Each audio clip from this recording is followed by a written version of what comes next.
বারাসাত দেবেন তো? আরে দেগঙ্গাটা আমি বুঝে নেব, ভরসা আছে তো? আমি কদিন আগে মিটিং করে এসেছি দেগঙ্গায়, ওটা আমার উপর ছেড়ে দেন না। ৭৪,০০০ লিট ধোঁয়া আমি বের করে দেব।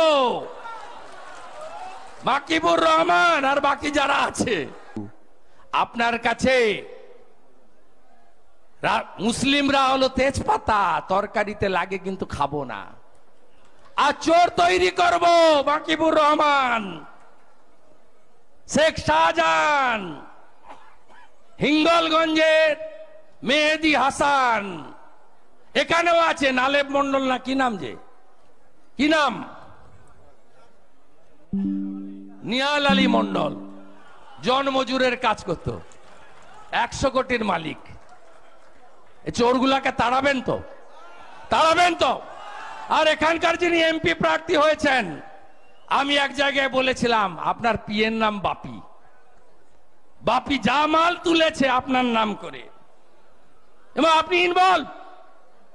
তারপরে আমাকে একটা মানহানির নোটিশ পাঠিয়েছিল।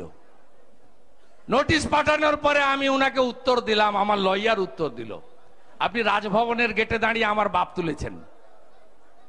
আমার বাপ তুলেছে, ভদ্রলোক বলে। আমি বললাম আপনি আগে ওই বাপ তোলার জন্য কেন মানহানির মামলা আমি করব না, উত্তর দিন। তারপরে গর্তে ঢুকে আছে ফ্রিজে, আর খোঁচাতে যায়নি।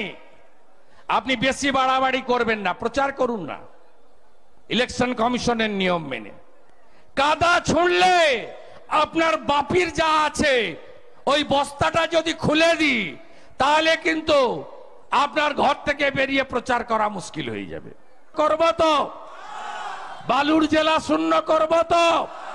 অশোকনগরের এমএলএ বেশি ফটফট করবেন না, গরু পাচারে আপনার নাম আছে, বেশি ফটফট করবেন না, একটু চুপচাপ স্লো চলুন, বুঝলেন? আমাদের এখানে জয়েনিং আছে অনেক রাষ্ট্রবাদী মুসলিম, মোহাম্মদ আলম, মমিনুল ইসলাম, ফরিদা বিবি, সালেহা বিবি, অনেক সংখ্যায় তারা যোগ দিচ্ছেন। আমি ৫ জন